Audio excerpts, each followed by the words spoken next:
I think probably get one. That guy used to come to every meeting. Must have done what he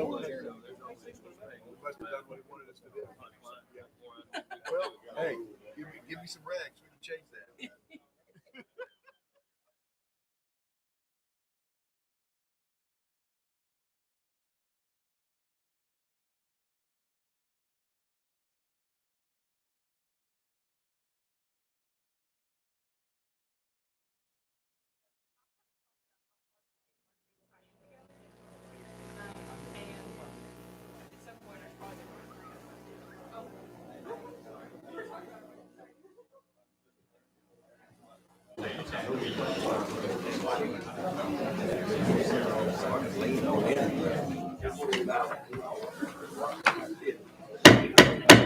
We'll bring this meeting to order of the Tennessee Fish and Wildlife Commission. This is Committee Day on August 2025.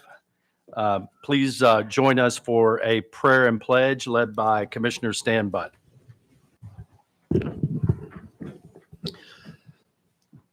Let's pray. Our gracious God and Father in heaven, we approach thee to beseech thy blessings upon this group of individuals gathered here to address the welfare of wildlife in our state and make decisions pertinent to that. Father, we would pray that you would offer your protection upon all those who are traveling, keep us safe. And Father, we always thank thee for all the blessings that we enjoy, and it's through Christ's name we pray. And amen. Pledge. I pledge allegiance to the flag of the United States of America and to the republic for which it stands, indivisible, under God, indivisible, with liberty and justice for all.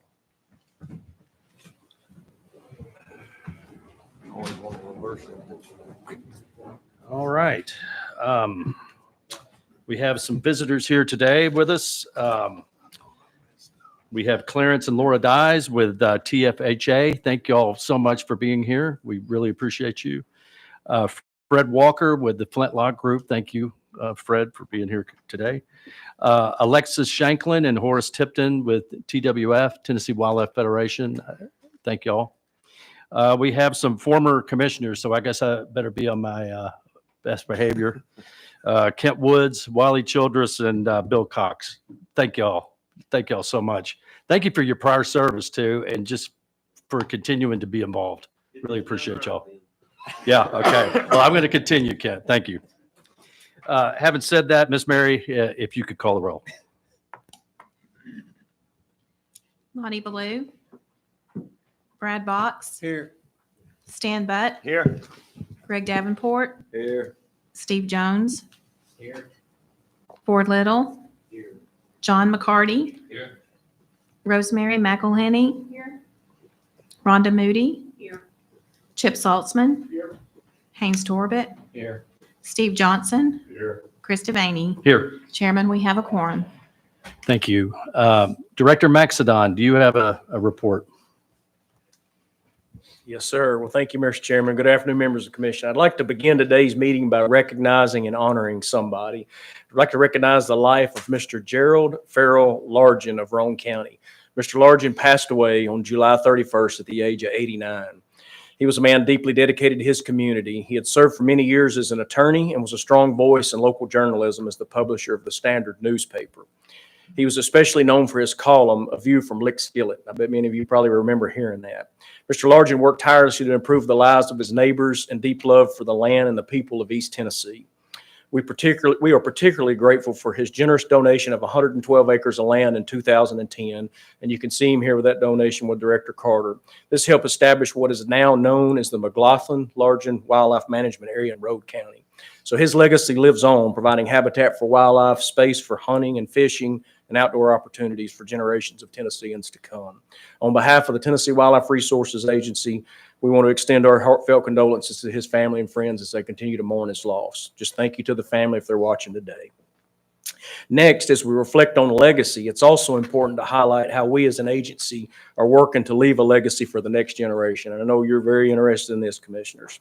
This summer, TWRA was proud to help host the National 4-H Wildlife Evaluation Contest, better known as WEP. This educational program was developed in the 1970s by a personal mentor and friend of mine, and also to the Wildlife Agency. That's Dr. Jim Byford. He served as the state wildlife extension specialist during this time.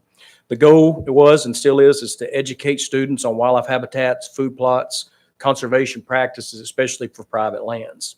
What started as a state program was grown into a national event, and TWRA has been a proud sponsor since its creation. This year's contest was held at Bridgestone Firestone WMA, bringing nearly 100 students from 11 different states. Participants also took part in an educational day focused on aquatic and terrestrial habitats at Catoosa WMA. We've put together a short video to share the highlights from the event, so if y'all would, please play that. This summer, the University of Tennessee hosted the National Wildlife Evaluation Program for 4-H and FFA students. It was originally created in 1977 by University of Tennessee Wildlife Extension Specialist Dr. Jim Byford, and it's funded by the Tennessee Wildlife Resources Agency. There was a move to try to get more quail and rabbits in Tennessee, and the agency, knowing that the habitat was on private land, and I was an extension wildlife specialist in Georgia at the time. So I came back in Tennessee to get this program started. At the time, we had a 4-H wildlife conference. We had a food plot contest, and we had a county program where kids got involved in their county. The wildlife habitat management involves all kinds of aspects. So I wanted to teach that. Since then, the program has continued to grow, and states take turns hosting nationals. This year, nearly 100 students from 11 states competed. But first, they spent a day at Catoosa Wildlife Management Area learning about native habitats. And so wherever it is, the specialist in charge, they will get the area biologists or foresters or other professionals that are involved in natural resources management in that area, and it's like a field tour, and we share information locally about what's going on. Wildlife Extension Specialist Dr. Craig Harper wrote the current version of the manual, and he helps run the contest. There's 3 main activities with the contest. The first, it's called the Wildlife Challenge. And the Wildlife Challenge, we have anywhere from 20 to maybe sometimes 25 stations. And at each station, there's a wildlife specimen. They have to identify the specimen and then answer a question or 2 about the specimen as they go around. In activity 2, they go outside and they implement which management practices should be conducted for these wildlife species on this area. Okay. And then in activity 3, they actually come together as a group, as a team, write a written management plan, which is impressive. And then after that, they come back in and they provide oral reasons as to why they implemented those practices. So they have written skills, they have oral skills, they have teamwork skills, individual self-confidence is built. There's all kinds of life skills that are provided. Congratulations to Tennessee 4-H for bringing home first place in this year's national contest. Be sure to tune in to Wildcast on YouTube and streaming platforms to catch the full story. Commissioners, that's a great event. A lot of these students will end up hiring as employees in the future. There was some really sharp kids that were here at this event. We're also extremely grateful for the longstanding partnership that we have with the University of Tennessee Extension and for the dedicated efforts of all of our staff that made this event possible. So thank you to the staff members that helped with that. So commissioners, none of this would be possible from habitat development to outdoor recreation without a strong and well-supported budget. Today, you're going to receive a preview of the upcoming budget with the vote scheduled for tomorrow. I want to thank the team for all their hard work. This starts at every level of the staff, all the way up to our leadership team with Deputy Fiss. Very thankful for all the hard work that he and Ken Tarkington, Budget Director, have put together to preview for you today. So we look forward to the discussion and all of your input. And with that, Mr. Chairman, I'm going to turn it back over to you, sir. Thank you, Director Maxedon. Thank you for that report. At this time, we'll turn over the proceedings to Vice Chair of the Voting Committee, Ford Little.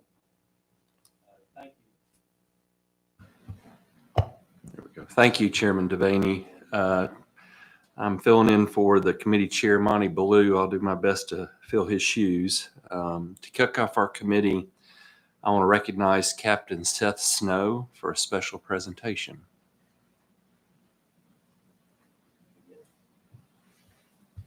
Good afternoon. Good afternoon, Commissioners. I'm Captain Seth Snow. It's a pleasure to be here with you today.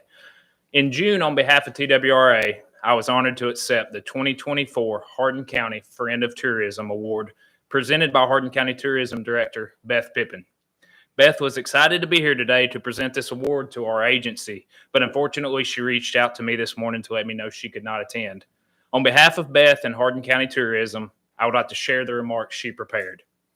Each year at Hardin County Chamber Banquet, community leaders are recognized, such as Business of the Year, Volunteer of the Year, Man and Woman of the Year, and my office, the Hardin County Convention and Visitors Bureau, also recognizes a Friend of Tourism, someone who has made an impact on our tourism industry and efforts in promoting Hardin County.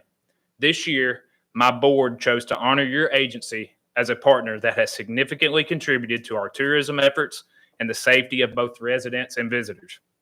Your agency has been instrumental in keeping our waters safe for all to enjoy. We are grateful for your ongoing commitment to boater education, the annual Free Fishing Day, stewardship of our fisheries, and your tremendous support for Pickwick Landing State Park with the tournament dock and ramp renovations, so well received by tournament directors and anglers. We are also deeply appreciative of your leadership in the collaborative effort with other agencies to highlight boater and angler safety near hydroelectric dams across Tennessee lakes and rivers. That dedicated team, including TWRA, TVA, Hardin County Emergency Management, Pickwick Landing State Park, the United States Coast Guard, and the Army Corps of Engineers, work together to raise public awareness about hazardous conditions near dams. Your agency then released a powerful video with critical safety tips filmed at our own Pickwick Lock and Dam. At the banquet, we encouraged the 500 plus attendees to visit your website and view the video, which delivers such an important message. We in tourism have also shared the full 6-minute video at fishing tournament meetings, displayed the damaged boat used in the film at tournaments, and promoted it on social media, all in a collective effort to keep boaters safe. Thank you, all of you, for the tremendous work you do. You are truly appreciated. Once again, these remarks were prepared by Hardin County Tourism Director Beth Pippin. I'll close with the video filmed at Pickwick Lock and Dam.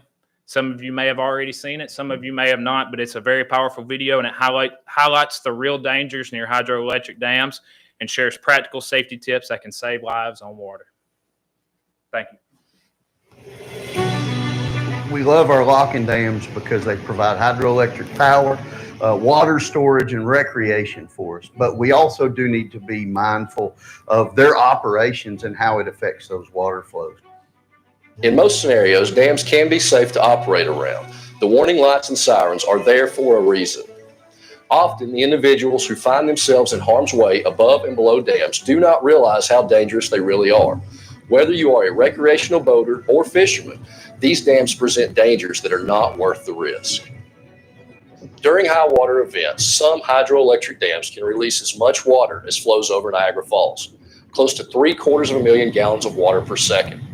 A boater would never consider operating their vessel above Niagara Falls. So why would you ever consider operating a boat near a dam while it is spilling?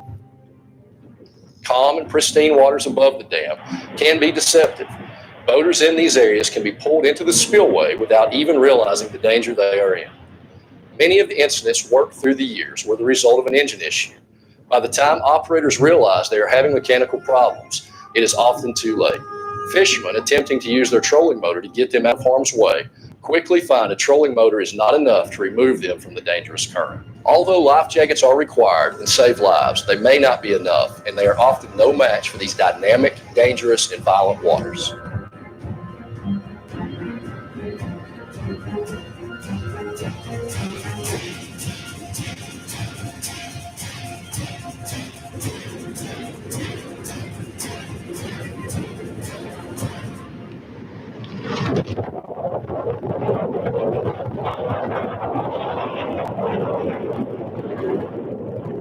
Imagine the terror a boater must feel as they face their final moments.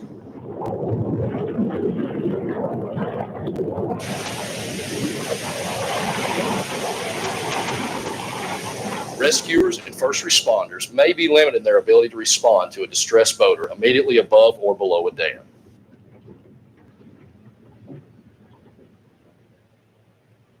when we were looking above, it was very eerie to watch that boat go through because that boat never rocked at all. It just fell off. And it was really quick. It happened really quick. And so we've seen these kind of things happen. And we don't want people to have that false sense of security. Last year, I actually saw a guy that was up here close to the lot wall. He was crappie fishing, had no idea that his boat was drifting back as fast as it was.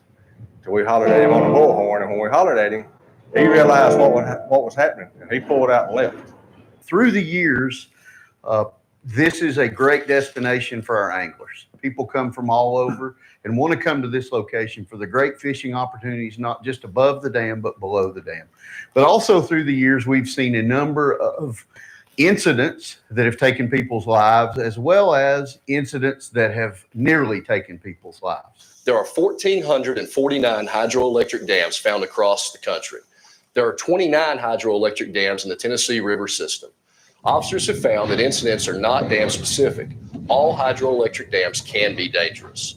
Just in Tennessee alone, 5 dams in the past 10 years have had at least one fatality associated with spillways. Pickwick, Cheatham, and Loudon have all had multiple fatalities. Water conditions can change in a matter of minutes. Be vigilant and have proper situational awareness. This water is just the force of it, the current of it. If you lose the power, if you lose your big motor, you are in immediate danger here. Trolling motor will not pull you out of it. They don't look like problem areas when you're fishing them, but most of our folks that are fishing just don't understand the hydraulics that go on in those areas, and it creates a unique boating environment. So if somebody has boat trouble, if they have problems or whatever it is, they can find themselves in trouble really quick.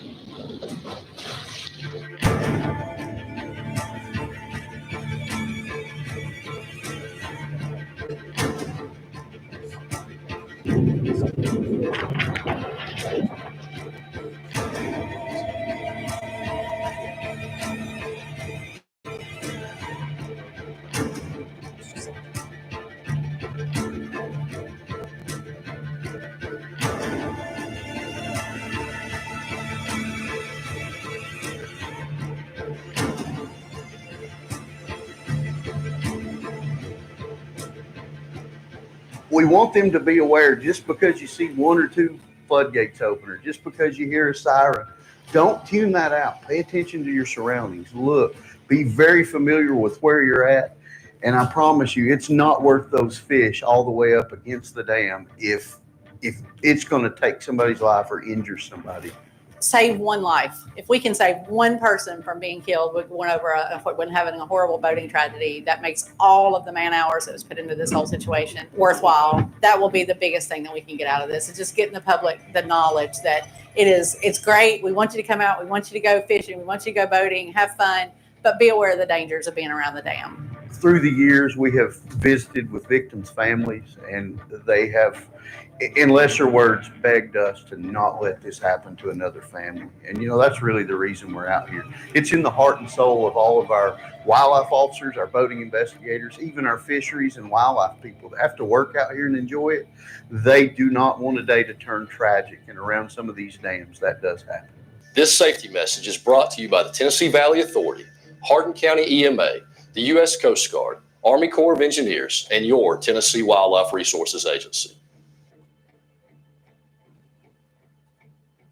Chairman, if you would come forward, I'd like to present you with the Friend of Tourism Award from Hardin County, you and the commission.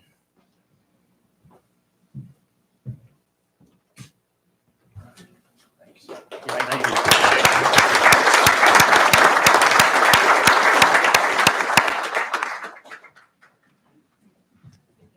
Thank you, Captain Snow, and thank you, Ms. Pippin and Hardin County for that award. As we all know, agency staff does an outstanding job, and our organization is committed to being good partners with local communities and local governments. At this time, do any committee members have any questions or follow-ups? Seeing none, are there any questions or comments from any non-committee members? Mr. Chairman, I believe that concludes the business of the Voting and Law Enforcement Committee, sir. Thank you, Commissioner Little. I just want to say again, I mean, that video, I've seen that video before. It's kind of mind numbing and chilling, really. And just want to thank everybody's efforts for boater safety and what they're doing to protect those folks out on the Tennessee's waterways. So thank you all. Mr. Chairman, may I have a brief statement? Yes, sir. I think it was last year, and we had the privilege of being there, and I was with a guide right there in that exact spot. So we were below the dam, and so I know how quickly that can happen. So anything that can be done, continue to be done for the safety of all our anglers and boaters, then we appreciate it very much. Thank you. Thank you. Thank you, Commissioner. Now I want to recognize the Chair of the Wildlife Committee, Commissioner Greg Davenport. Thank you, Chairman Devaney. We have before us today Proclamation 25-11, hunting seasons and bag limits on select national wildlife refuges and other federal areas. I'd like to remind you that the Wildlife Committee consists of myself, Steve Jones, Brad Box, John McCarty, Rhonda Moody, and Rosemary McElhaney. So at this time, I'll call Wildlife Division Chief Joe Benedict to the podium.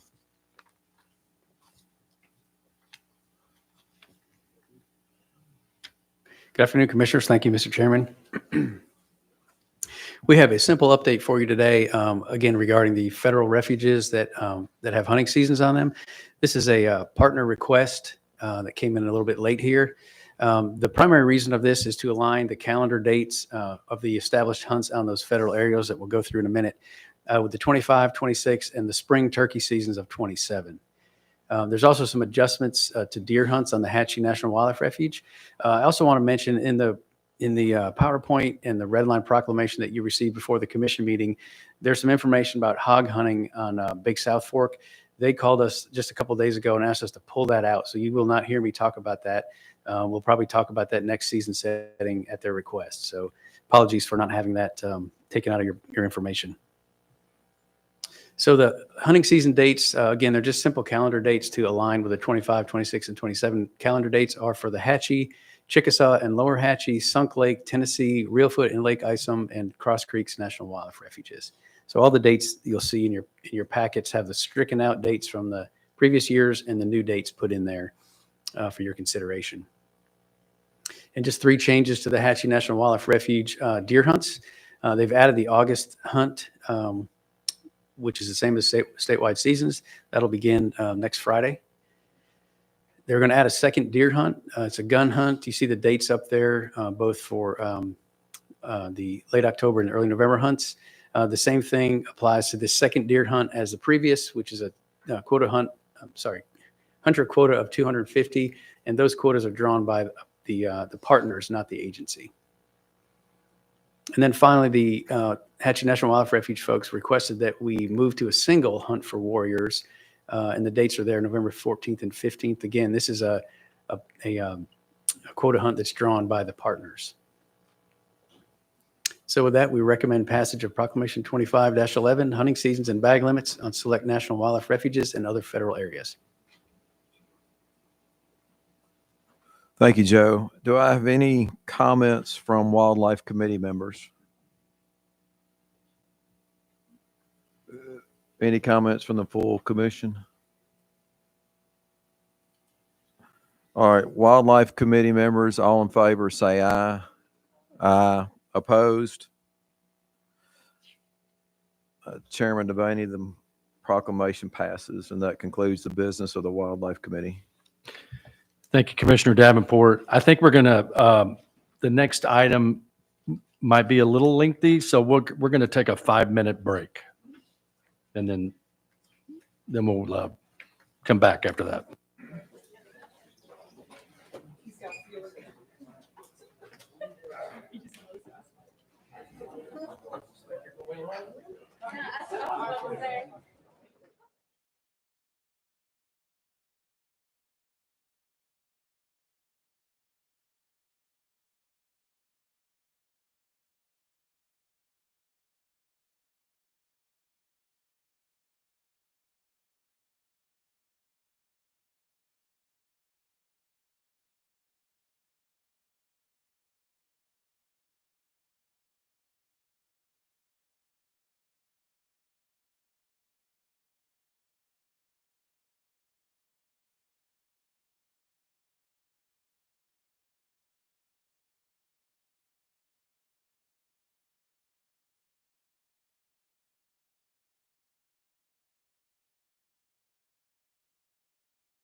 All right, we'll bring this committee meeting back to order. We'll now move to the Public and Legislative Relations Committee. Committee Chair, Commissioner Rhonda Moody, you're recognized. Thank you, Mr. Chairman.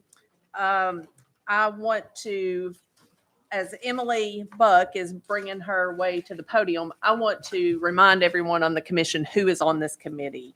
And that is myself, Rosemary McElhenney, Stan Butt, Chip Saltzman, John McCarty, and Haynes Torbett. And at this time, I will ask Emily to make her presentation. Thank you, Commissioner Moody. So most of you know me, but my name is Emily Buck. I'm Director of Public Relations here at TWRA. We have reorged a few times, so just so you know, our division is made up of 4 main program areas that include communications, marketing, outreach, and education. So today I'll be presenting specifically about our marketing program and the work that we did over the course of FY25. Now, I'm up here presenting, but I've got a fantastic team that does a lot of the work. So I always like to take a moment just to recognize them because, again, they do a lot of this work. So first of all, we've got Ali Spica. She's over here to my right. She's our marketing manager. So she oversees all of the day-to-day marketing work, including advertising, partnerships, merchandise, and events. She supervises Justin Keglis. He's our social media coordinator.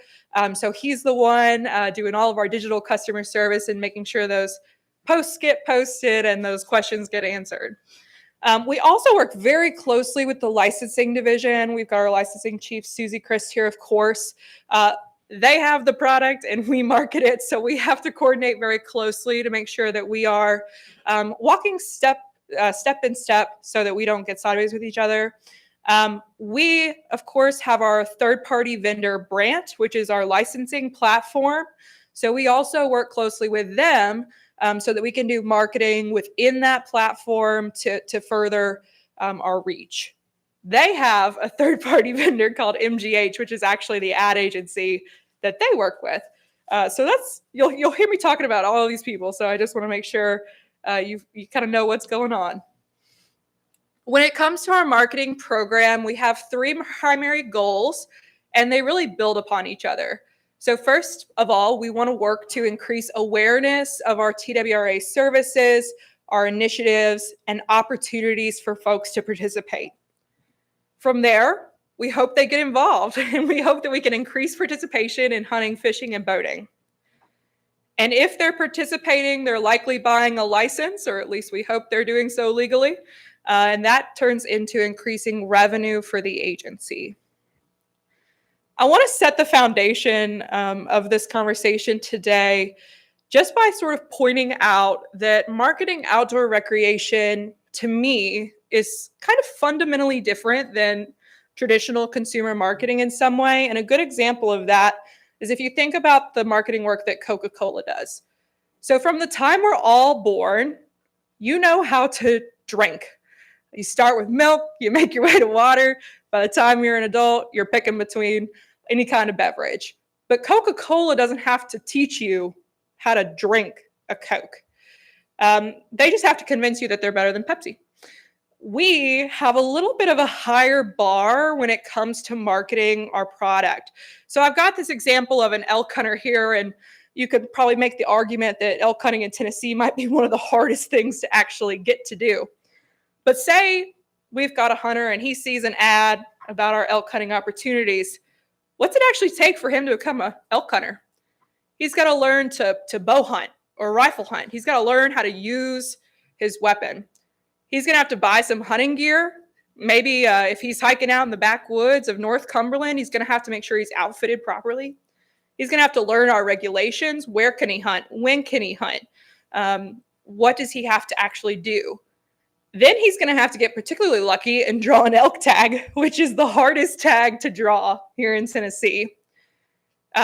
He's going to need a license, which is what we're trying to market, to actually buy the license. So that's the one piece of this that we're trying to promote.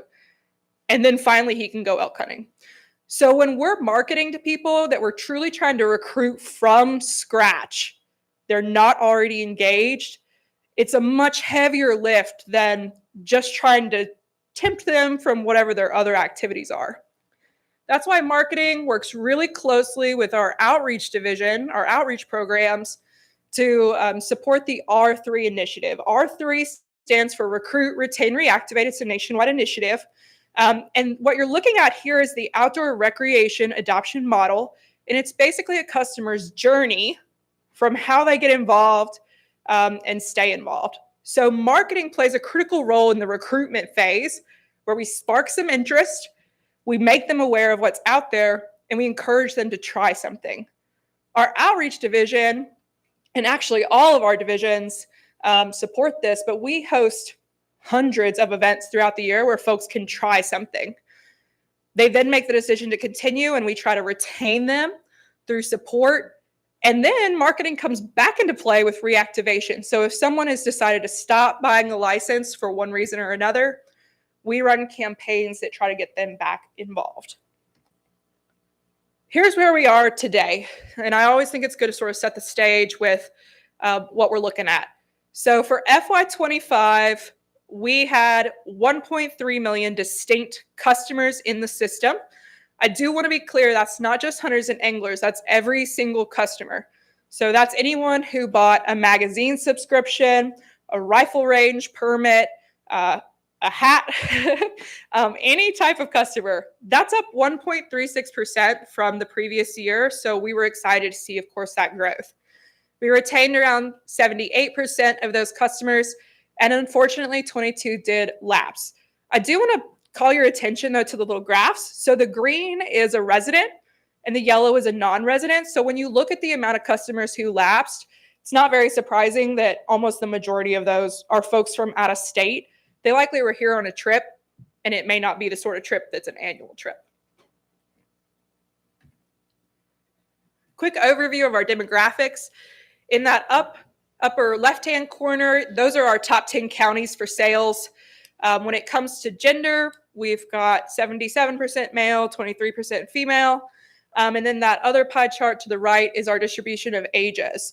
And I'm not going to go into a lot of detail here, but what I wanted to point out is if you ask me what our core audience is, our core demographic, it's going to be white males between the ages of 27 and 74. That is the vast majority of our customers.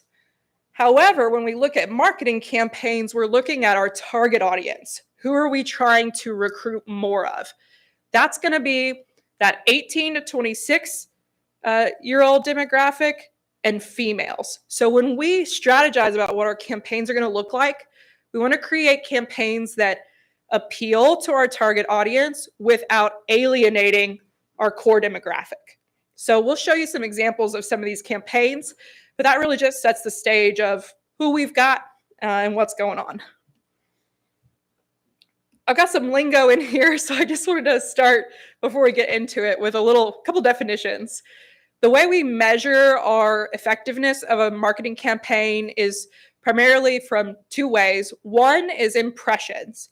That's the total number of times that a piece of content was displayed or viewed. That's not necessarily individual people, because the same person may have been exposed to one piece of content multiple times. Click-through revenue are sales that I can directly track from the advertisement. So if you think about an ad you might see, you click the link, you buy the license, I know that sale came from that ad. And lastly, I'll mention a couple of in-kind partnerships. These are basically just work that we do in exchange for a partnership, often at no cost to the agency. That, of course, helps us expand. It really helps our budget go a little further. So here's what we're working with money-wise. So we have two pots of funding that I'm going to do my best to explain when it comes to our marketing budget. So I'll start with our grant funding. So we have a contract with our licensed vendor to provide their services. As part of that, there is around $170,000 that we contract with that partner for marketing. We also sell our collectible durable heart cards, which hopefully you all have. $1.25 from every sale of a hard card goes into that pot of money to support our marketing efforts with Brant. We primarily use that pot of money for ads that we can track through click-through revenue. So that's going to be our Google ads, our social ads, digital ads. In addition to that, we have our traditional marketing budget, which is what y'all will see in your budget. And so Allie has $178,000 of working capital in her budget, which we do a mix of campaigns with. Now, I do want to say this is money we actually get to use. These budgets are higher if you factor in the salaries, but I kind of wanted to set the stage with like what we actually can spend. But there are salaries and fees attached to both of these that bump those numbers up a little bit more. So let's start with the Brant pot of money. And this is where we get to show you just some of our results. And I hope you're encouraged. We're encouraged. We're pretty proud of it. So starting with our Google ads, we spent around $42,000 on Google ads, made 1.3 million impressions. That is up over 70% from the previous year on impressions. Click-through revenue on that was $340,000. Again, that's positive over the previous year. Here are a few examples of ads that we run. These are social media ads, but they're very similar to what we would run also on Google. I mentioned trying to appeal to women and younger demographics. What we have found is that women like seeing other women in ads. So you'll see on the far right there, that's actually Allie in her iconic trout pants. So that's an example of one ad. We've also found that in addition to women a liking to see other women in ads, that seems to work for men too. And I don't think I need to explain why women or men like women. Also, people respond really well to families and kind of the social aspect in ads. So in that middle one, woman with 2 kids, that's Jason Harmon's beautiful wife and his 2 kids. So we often use staff as free actors in our ads, and that tends to do well. And again, you'll just see a lot of social elements, a lot of women, a lot of families, and that tends to do really well for ads. So looking at social media, we had 13 million impressions. Again, that's up from the previous year. And our revenue was 2.5 million from those ads. Unfortunately, that was down slightly, but we know the reason and it won't happen again. So if you look over to the right, there was a month there where we had no revenue. Unfortunately, our ad partner had been given by previous staffers some photos that they did not have permission to use. And so when Allie and I found that out, we shut down all ads so that we could make sure that we were in the clear and, working appropriately with our content. And so we got that fixed, and you can see our revenue picked right back up after we got all that sorted out. Shifting gears to our email campaigns, we primarily have 2 types. Automated drip campaigns that take place throughout the year, typically when a specific event triggers them. And then we also have seasonal campaigns. So looking at our drip campaigns, these were our top 3. And I know those numbers are small, but I'll tell you what they are. So a good example of a campaign that we run throughout the year is just expiring notices. Hey, your license is about to expire. You might want to renew that. And those 2 combined made over $500,000 of just, hey, your license is expiring. We also do in-app notifications. So that first one you see is an example of that. And it's just prompting people to update their profile. A lot of times if they're in the system to do that, they'll also buy something. So that works out pretty well. Here are our top 3 examples of seasonal email campaigns. The first one that was our best seller was our spring turkey season reminder. Hey, it's turkey season. You should get your license and go turkey hunting. I mentioned that a portion of our budget comes from the sales of hard cards. So we certainly market our hard cards. And that actually was our second most popular seasonal campaign. And then we, of course, do campaigns for every holiday. Memorial Day typically is the start of boating season. And so we like to market boating, getting out on the water, fishing as opportunities. So again, these performed kind of in variation from 26 $100,000 to about $40,000. But I like a nice round total. So all of our email campaigns together in FY25, our revenue on those was $887,000. Push notifications generated $38,000, and our in-app messages just shy of $500,000. We have a sense of humor on the marketing team. What you're looking at here is our 4th of July email campaign. And we just sort of did a little play on Washington crossing the Delaware and what if he had his life jacket on. So that was one of Allie's fun ideas. This campaign did really well as well. So our customers also enjoy a good laugh. So that was our Brant pot of money. Again, all of that revenue you just heard came from $226,000. And I'll get to our final ROI here at the end. So let's look at now what we did with our state funding. Again, $178,000 approximately. So with this pot of money, we're primarily doing awareness and education campaigns. So we don't necessarily have revenue that we can track from these campaigns, but we do track impressions and our reach with these. So we ran a print ad this year with NASCAR. We had the back cover for the Bristol race. We had the first page for the Nashville race. And again, those races tend to have around 30,000 attendees that get this magazine, as well as 80,000 just magazine readers. And then this one also came as well with about 75,000 digital impressions. So the race for conservation was our theme for this ad. We also did print advertising with the Titans this year. So we had a full page in the Titans yearbook, as well as the game day program. So the Titans were averaging around 64,000 attendees for 16 games. Obviously, a sold out game, you get a few more impressions, but that's okay. We were running just over about 1 million impressions for this ad. And this one was enjoy a wild game day on the field and a wild game day in the field. So just sort of a play on words with this one. We also ran a print ad with the Angler magazine. This one, of course, is focused on fishing. So it has an Appalachian area distribution. It's a monthly magazine. They're printing 300,000 copies monthly. They also have a digital version, which has Southeastern distribution, which generated around 4 million impressions. So our ad in it right now is currently Build Ant Signature Likes. One thing that's fun about the digital version is it actually has the potential for videos. So we're able to really kind of make some cool ads for this one.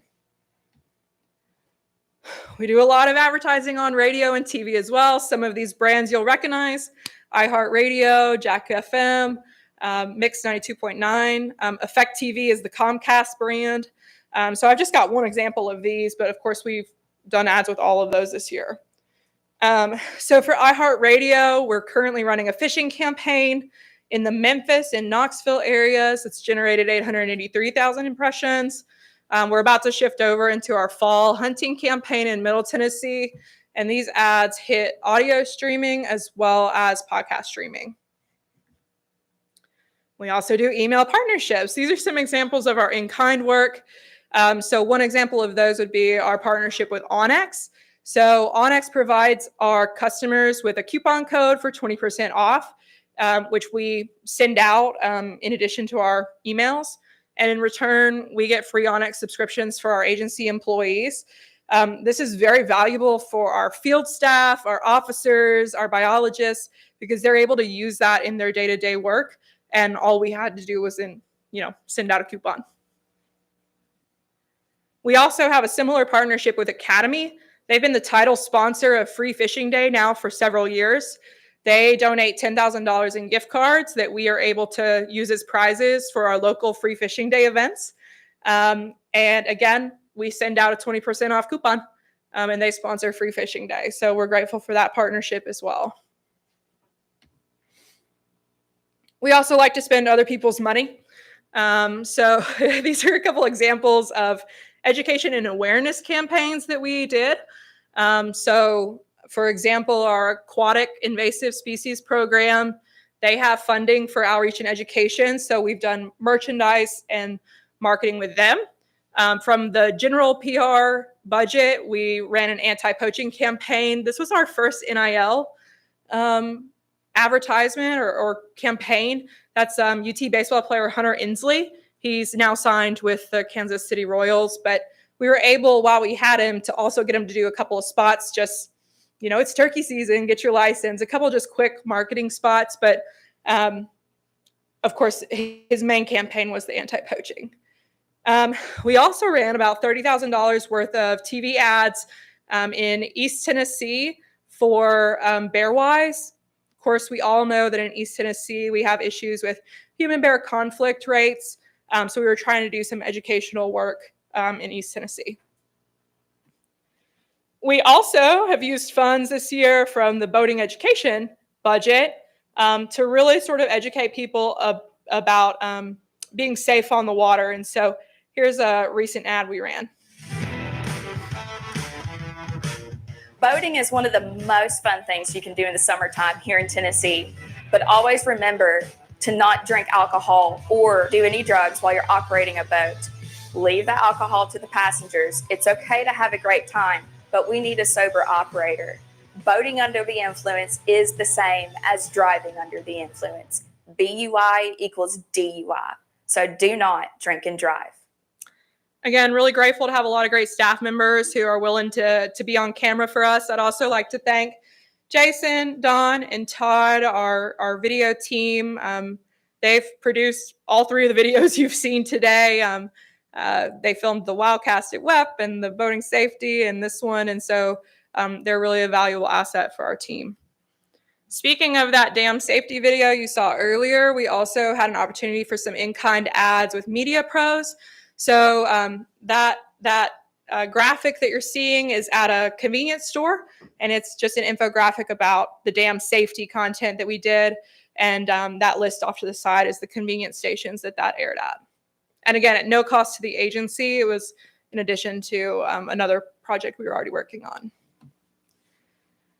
We also seek out grant funding so that we can do more work with what we have. So this past fiscal year, we had a grant from CFWA, which is the Southeastern Association of Fish and Wildlife Agencies. It was a campaign that we did, us and Texas, and it primarily was focused on conservation awareness, or simply the understanding that your licensed dollar funds conservation. A lot of these federal grants have a stipulation that you can't directly market a license sale. So you have to come at it a little more creatively from the awareness side. We also have our friends the Dyes here. So we actually had another CFWA grant that we participated in that was for trapping awareness. And this one utilized some influencers, and again was a multi-state project to just do education and outreach as far as trapping. We currently have an active grant right now that we're working on. This one's through the Association of Conservation Information.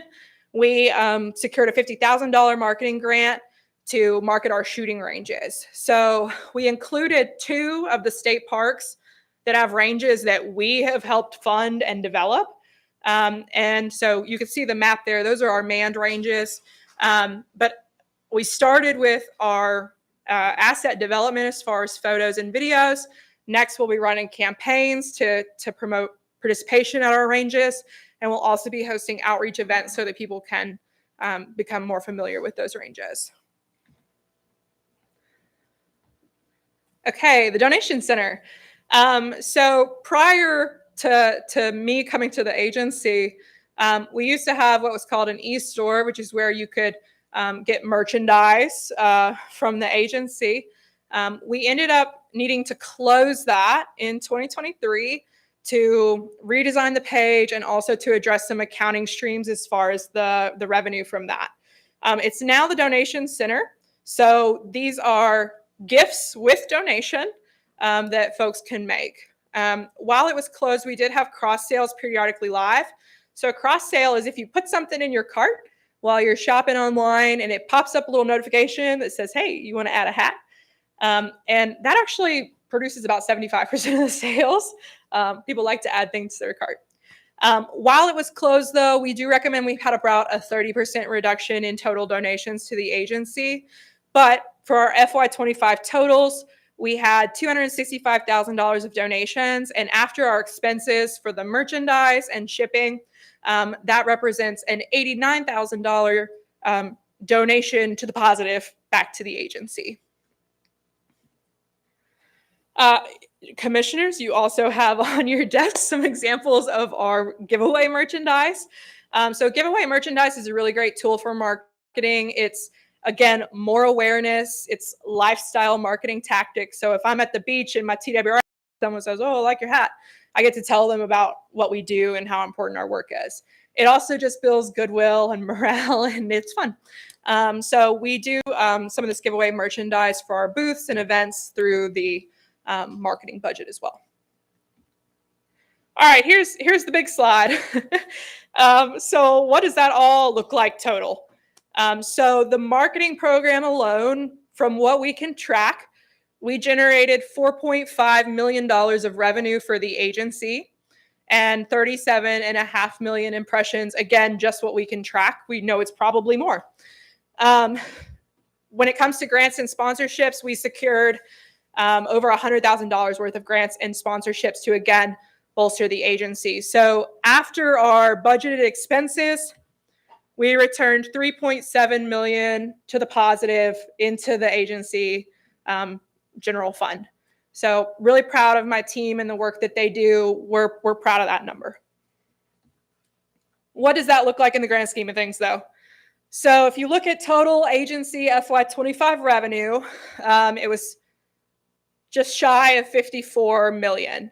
That's up $2.28 million from the previous fiscal year. Again, we're happy about that number. When you look at directly e-commerce revenue sources, so that's online sales, not the in-person sales, our marketing programs account for 8.4% of all of those sales. One number we're pleased about, though, is that direct sales account for almost 60%. And this is where impressions are critical. So a direct sale means someone typed in gooutdoorstennessee.com and went straight there. So a lot of our ads, whether they're impression ads, they have our address on them, and someone knows the website well enough to type it straight in. So that's either someone who saw our ad or someone who's an avid outdoorsman who has the website memorized. Web referrals are people who made their way to tnwildlife.org, which is the agency's website, and then clicked a link from there to make their way to Go Outdoors. Google referrals, exactly what you think. They Googled Tennessee fishing license and then made their way there. And other stuff that we don't track. So who knows where that other 6% comes from. So what's coming up on the future? So as we head into fall and the winter, we're going to shift from fishing to more of the hunting campaigns. We are once again running ads with NASCAR, and we actually will have booths at the races, which allow us opportunities for some more in-person interactions with potential customers. We're going to keep growing the donation center. So when Allie and I inherited it a year ago from the former marketing director, we actually have not bought almost any new merchandise for that. So Allie put on her boots and climbed through to get an accurate inventory of everything that we had. So we're moving through that and really excited about some new merch that we're going to be able to do in the new fiscal year. When it comes to nationwide sales and statistics, hunting and fishing are fairly stagnant as far as growth, and that's nationwide. The one thing that is consistently growing are the shooting sports, primarily handguns. So we're going to continue focusing on our work with ranges to think about how we can support license sales as well as those federal excise taxes as far as ammo sales. For our outreach side of the shop and our education side of the shop, earlier this year we rolled out our R3 strategic plan. I mentioned earlier how that goes really hand in hand with marketing. So there are marketing campaign elements in our R3 strategic plan. And we also are very excited about a new event dashboard that we've built. So just to give you a quick preview of this, and I know you can't read that, so I'm going to tell you what it is. Historically, we've not had a good way to evaluate the effectiveness of our R3 events. And to us, an R3 event that is successful is one that has made a license buyer. They have learned enough skills that they can stay involved. So with our new dashboard, we're able to evaluate an event. And so what's on the screen here are Becoming an Outdoors Woman events from 2023 and a handful of the Federation's Hunting and Fishing Academy events. They've been a great partner on R3 with us.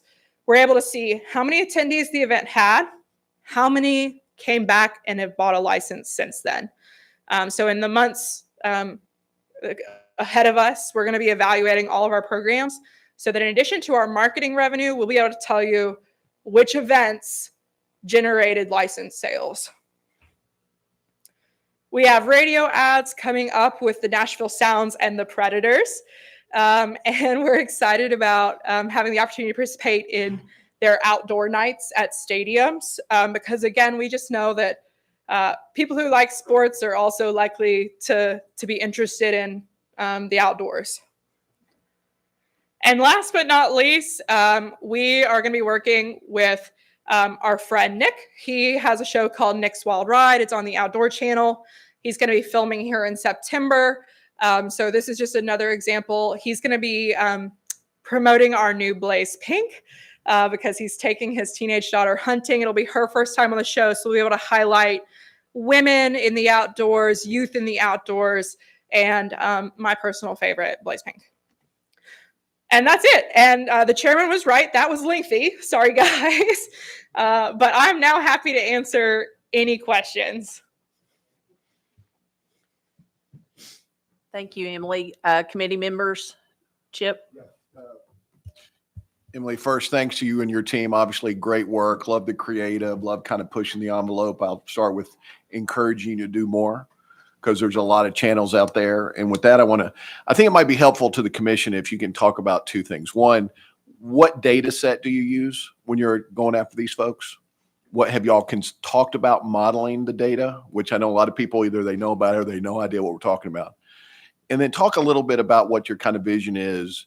Instagram, TikTok, X, influencers, all the things like we're doing with Nick on those shows. There's lots of opportunities. Run out of money before you run out of good ideas. Yeah. But kind of forward think a little bit for the commission because I'd love for these guys to start thinking about the different channels and how we can use that.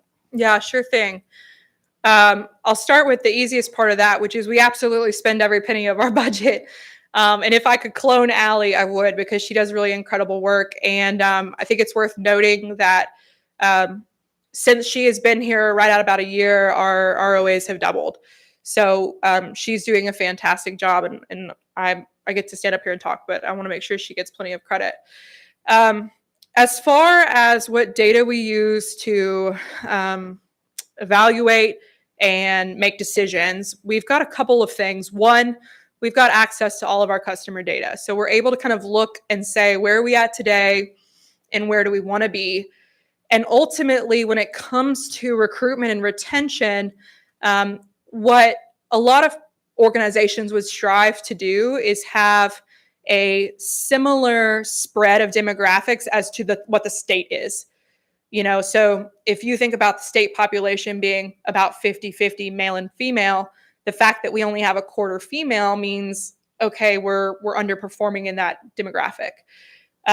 As far as ages, the key thing for that is that our incoming age group, that 18 to 26 I mentioned, needs to be replacing at the same speed we're losing, which would be our 75 plus, or just folks who lapse. So as far as age, I wouldn't say that there's necessarily a right or wrong answer of what that spread should look like, but you do want to make sure you're replacing who you lose. So starting set of data is our own customer pool, and we certainly evaluate that. And we've got great dashboards with Brant, so we can really see what's going on with our existing licenses. There's also a lot of research at the national level about consumer marketing in this space, and we utilize a lot of that. So a good example, there's been a lot of work of what motivates people to get involved in the outdoors. The 4 top motivators are people who want to recreate, they want to have fun, they want to relax. That's why they're in the outdoors. People who want to be self-sufficient, want to take care of me and my family. People who are family first or social, they want to interact, they want to go fishing with their friends, they want to take their kids fishing. And then the last group, which is where I self-identify, would be the locavores. So they're food driven. You know, I go hunting, I go fishing because I want to put local food on the table. So when we market, we look at those motivators to develop campaigns that align with that. We also have all of our Google Analytics, our meta analytics. And so Allie keeps a close eye on those performance data metrics to see where we're performing well and where we're not, and we adjust from that. And Brant and MGH help us monitor that as well. Am I missing a part of your question? The modeling, have y'all discussed that at all in the future? Modeling in regards to Of the data. So right now you're using your current data set. We've got existing customers. Great. That's where you want to be. You're using demographics. Great. But are we using other data in the system, like who has an NRA membership? If you own a gun, you might want to do, you could be a hunter.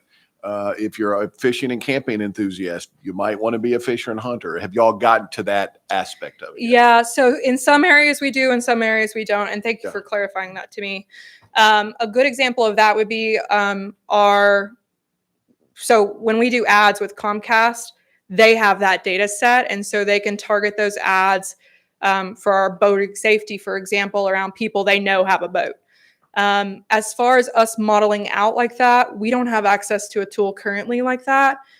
So I don't know that we would be able to without reevaluating. I think Allie's taking good notes, so we might look more into that, Commissioner, after this fact. But I think when you think about our long-term vision and strategy, again, we're trying to appeal to a younger audience. So we're primarily focusing on creating bespoke content on those platforms that we know they use the most. So we actually have ads on Snapchat. The state is not allowed to have TikTok, so that's unfortunate because that would be a really great platform for younger demographics. We've put a lot of focus on Instagram in the last 3 years I've been here, and we've seen a lot of growth there. So you've got our organic content as well as our paid ads.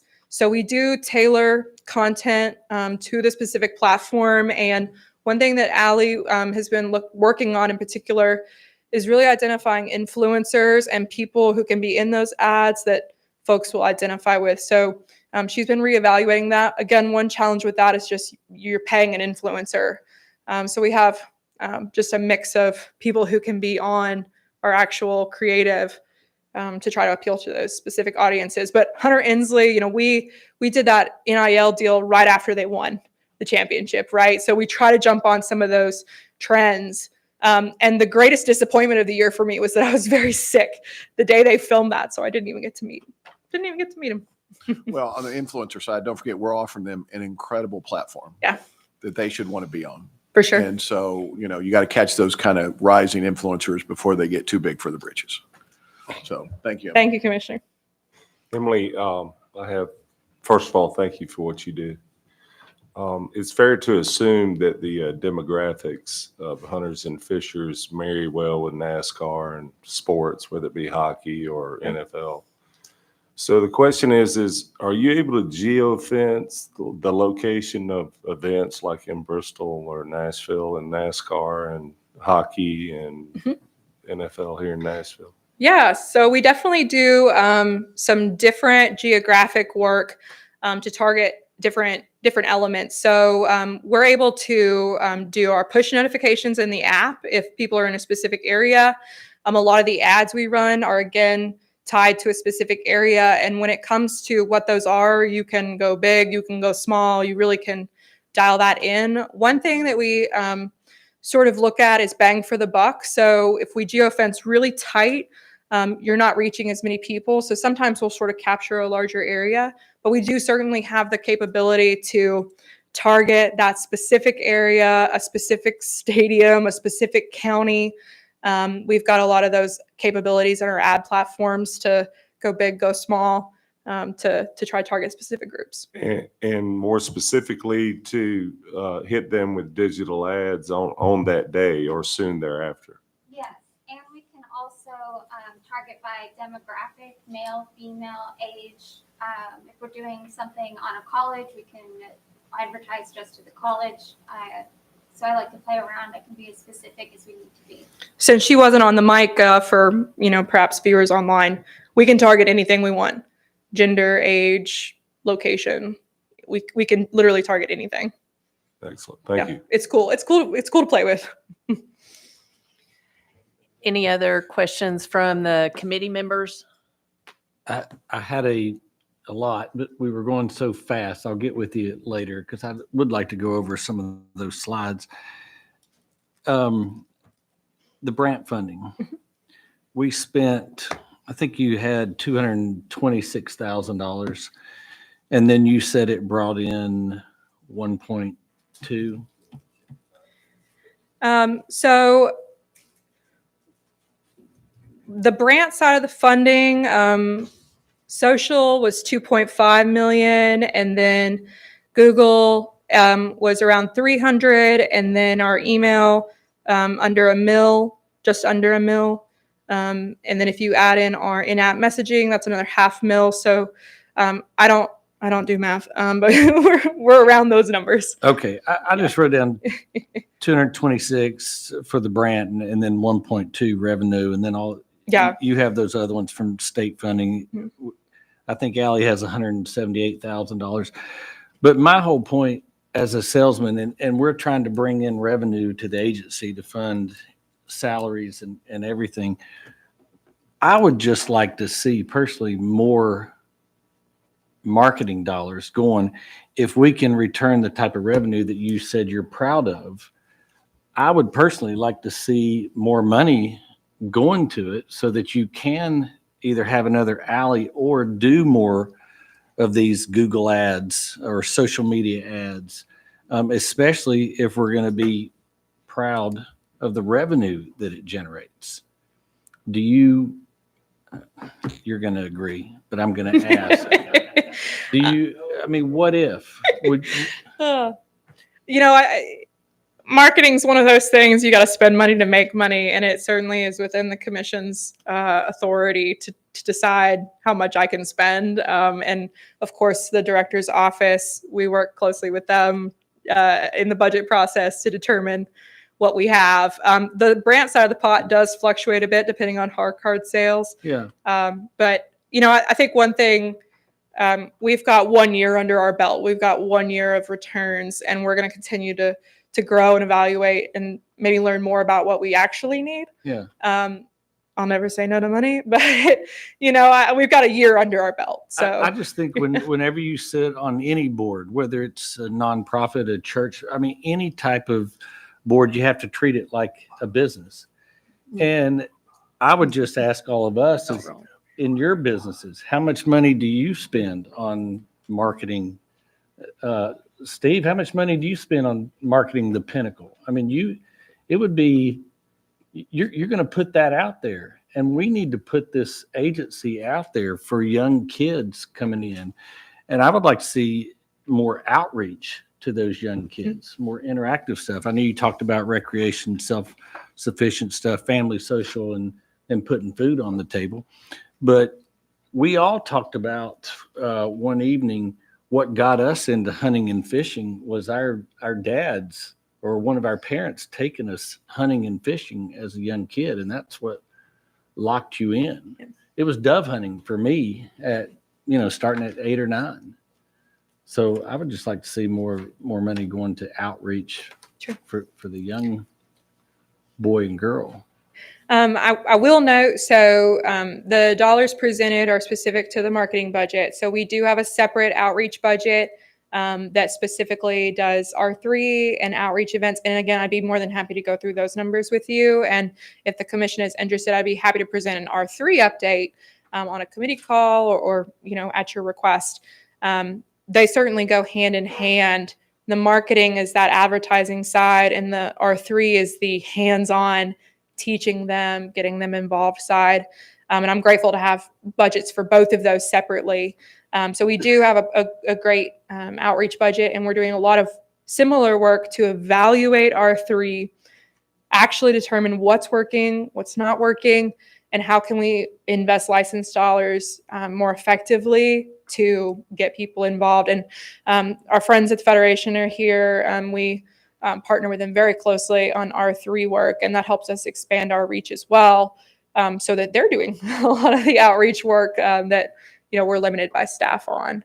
So we do a lot of outreach as well, and for the sake of time, I didn't add that in, but I'm happy to go more over that in depth at a later time. Well, I would just like to hear from more commissioners on what you guys think.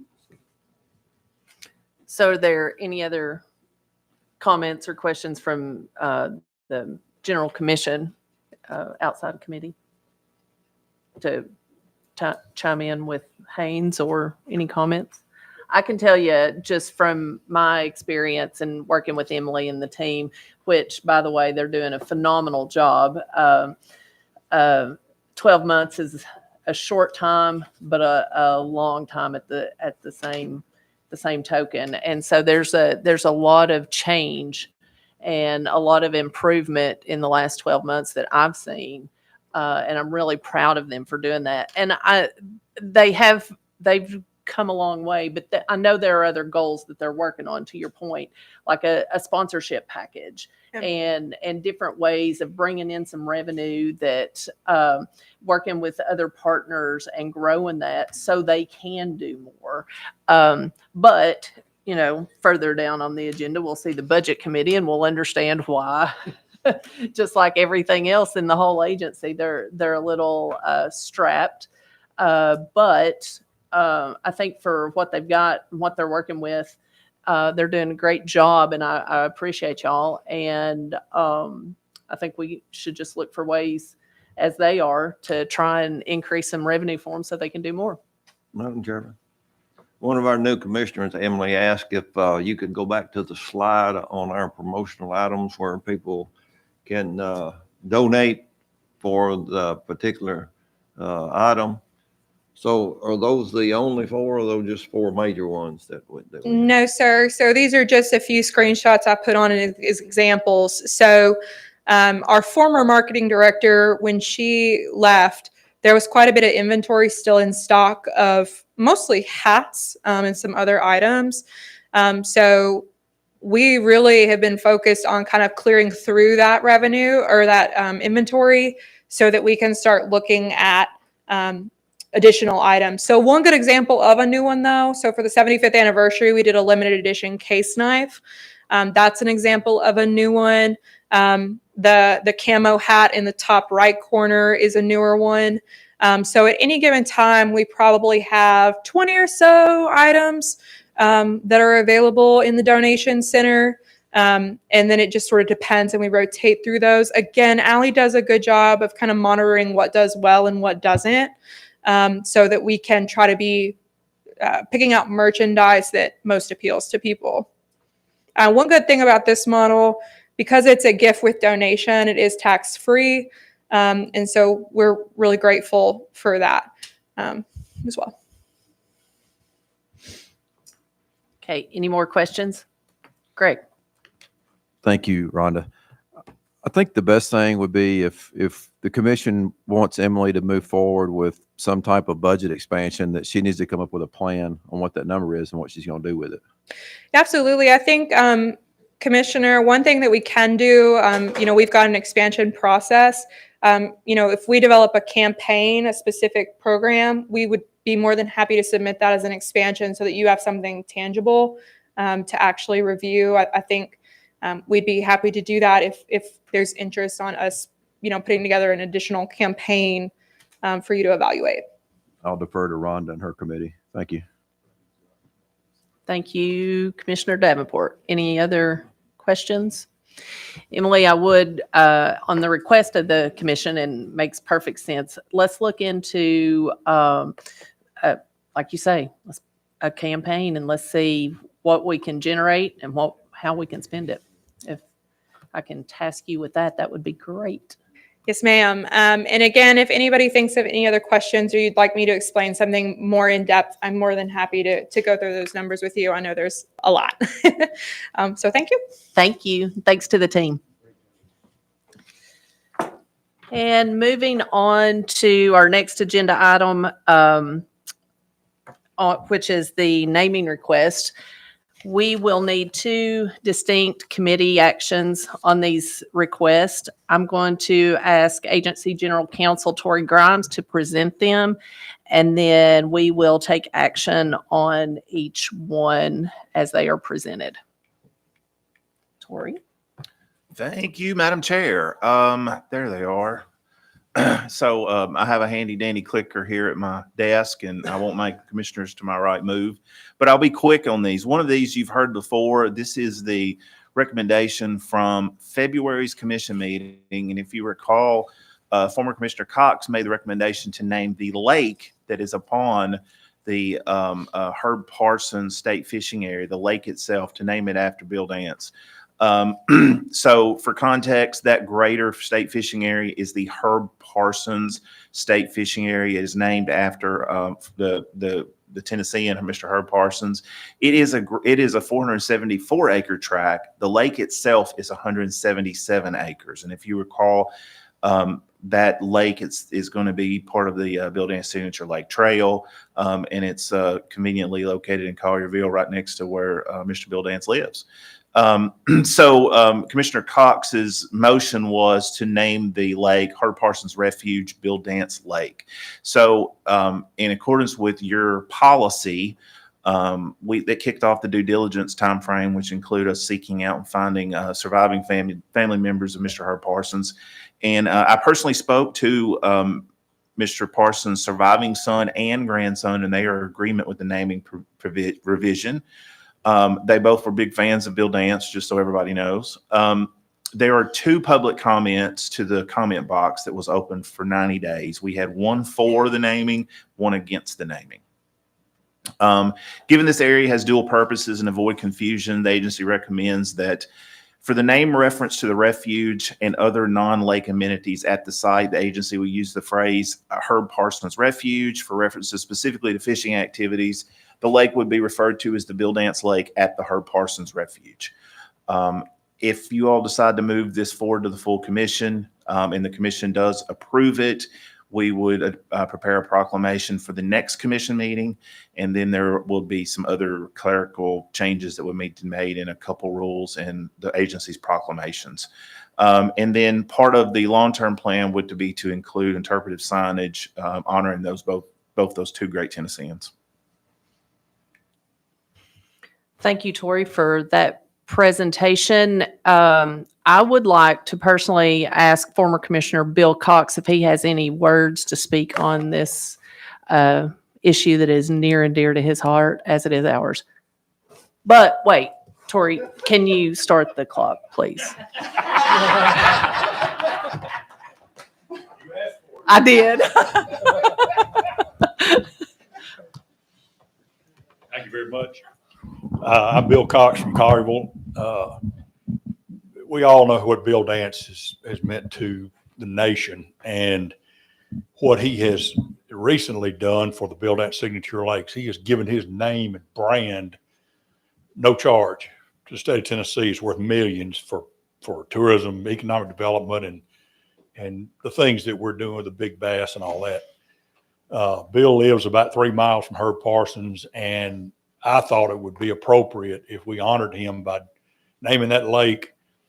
I chased down and researched and found Herb Parsons' son in San Antonio and spoke to him and his grandson about the idea, and they in turn talked to our council, and they are proud to be associated with Bill Dance. So if there's questions or objections, I'd like to address it, but I think this is something that's appropriate, and Herb's family is very excited to be a part of it.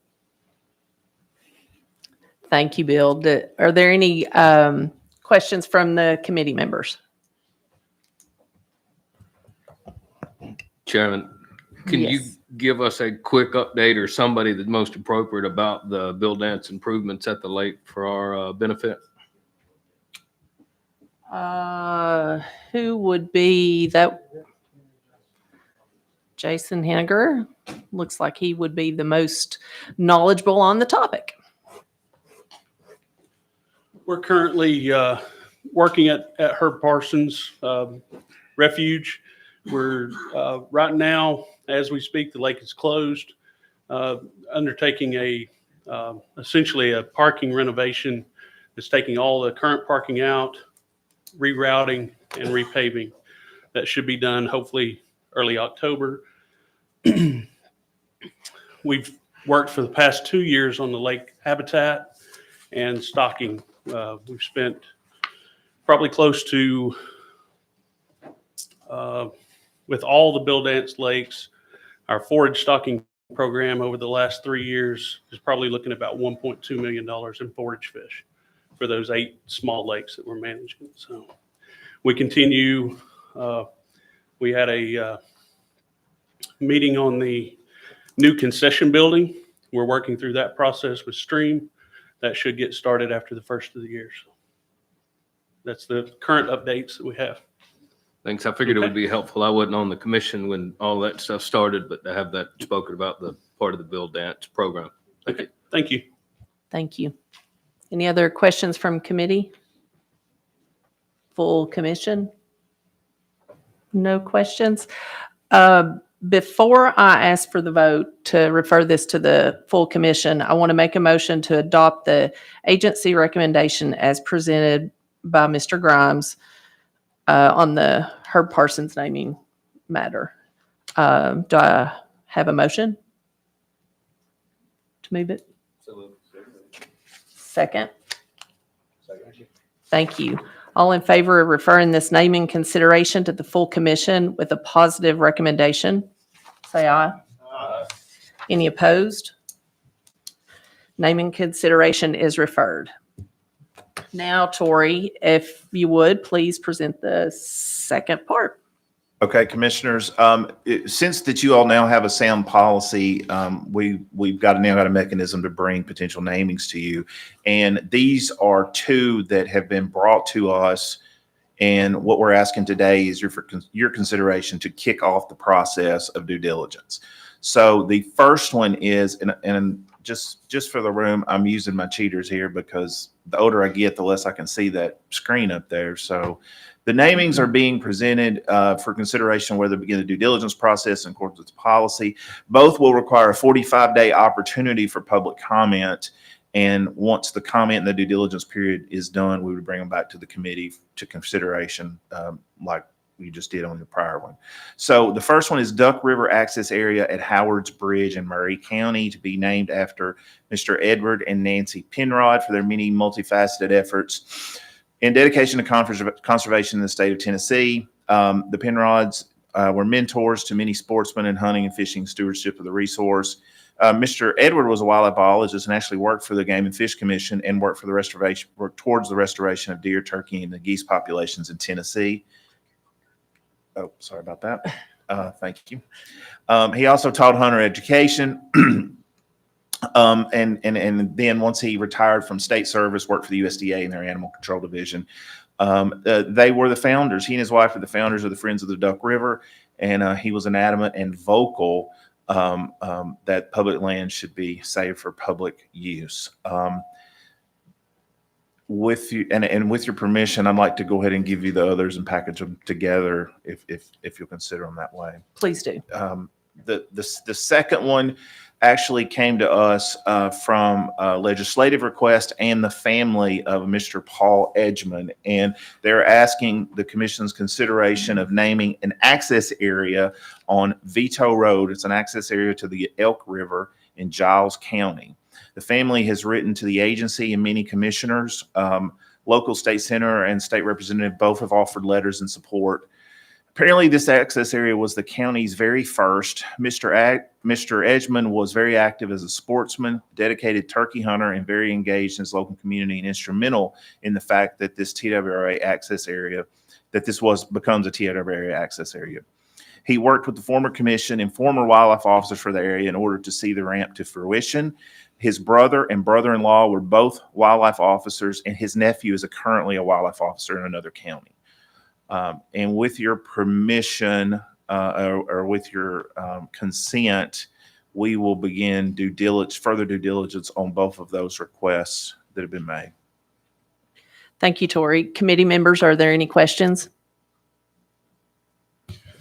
The only one I've got, we're going to kick this off and then we're going to do our due diligence, background checks, all that kind of stuff after this process, right? Yes, sir. Okay. Only question. Thank you. Any questions from the full commission? Okay, our vote, to Commissioner Saltzman's point, our vote would be to authorize the agency to begin the due diligence and public notice in accordance with our policy. It's not a vote in favor of or against the proposed naming changes. I would like to make the motion to authorize the agency to begin the process for the 2 access areas presented. Do I have a second? Second. All in favor? Any opposed?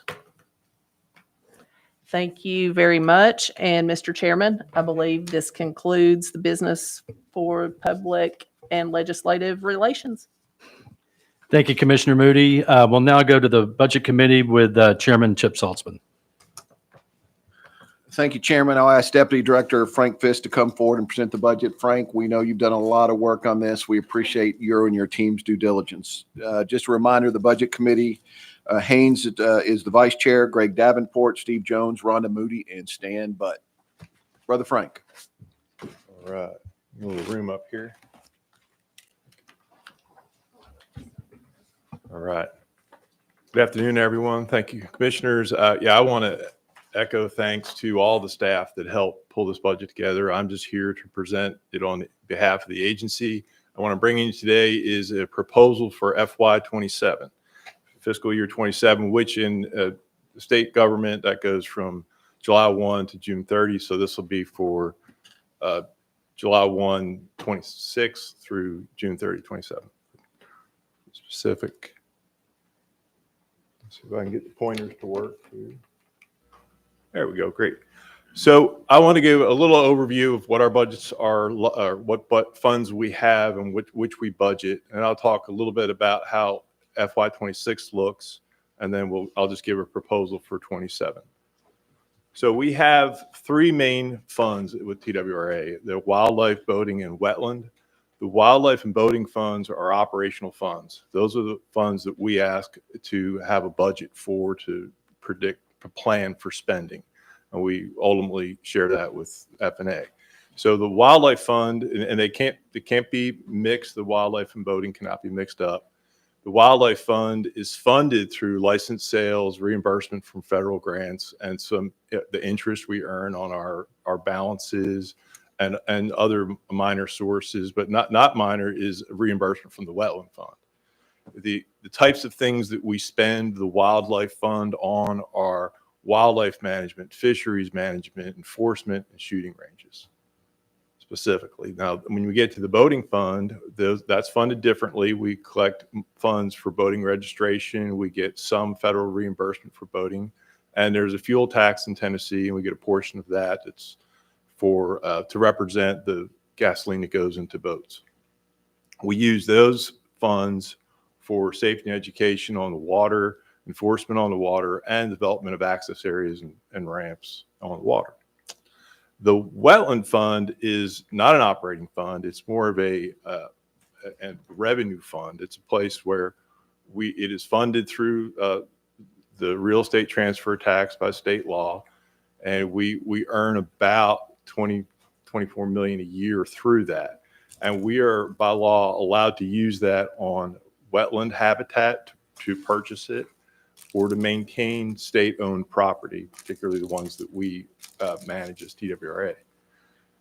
This last session, there was another allowance for this revenue fund to use it to reimburse law enforcement activity.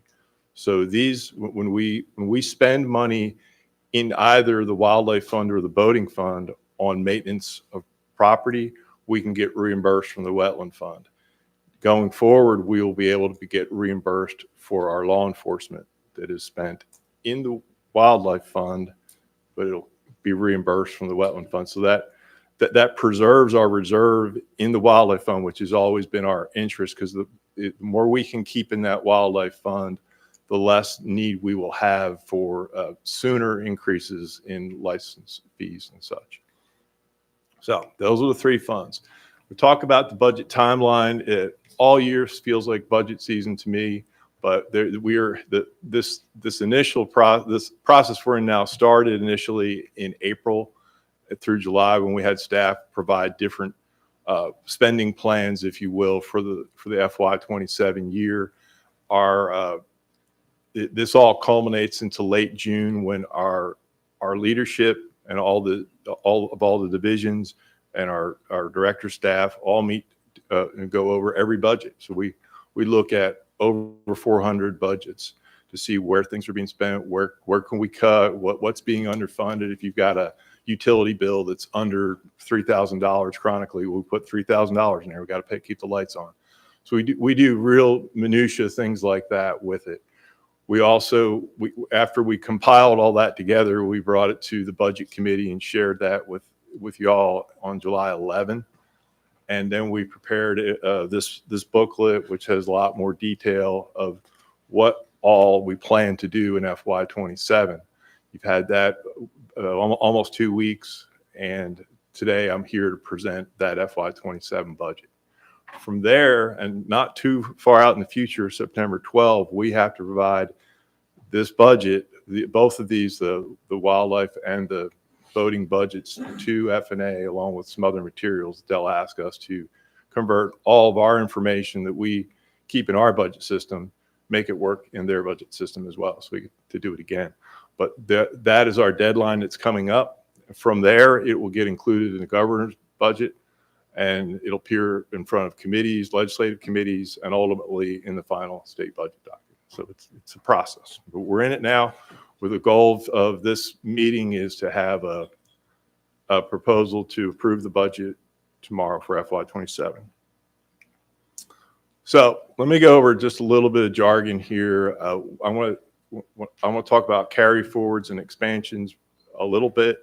Carry forwards are projects that were approved for FY25, which was last year now, that did not get completed, and we need to move those remaining funds into 26, which they've already been approved, but we just want to do the work in 26. And these would be projects like large building constructions, grants that we may have ongoing. Like we might grant a 3-year project in one fiscal year and then carry it 2 years to cover the full 3 years. So we've got some of that going on there as well.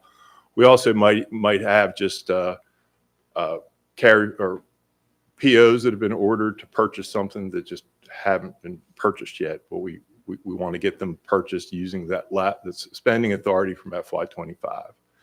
We also have another category called expansions, and that's where we come to talk. For a good example would be if we expanded the budget to add to the marketing program. We would come and say we need X amount of dollars to expand the existing budget. With that approval, or your approval, it would happen. We aren't bringing any budget expansions in front of you today for FY26. I don't know how many years I've been paying real close attention to this, probably 20 some years. And this is the first time I can remember not asking for any expansions for the current fiscal year at this time. We didn't have any additional projects for FY27 either.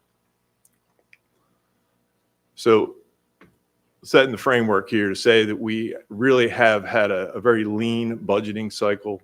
When we went back through and looked at what we needed for 27, we also looked at what was going on in 26. To start off, the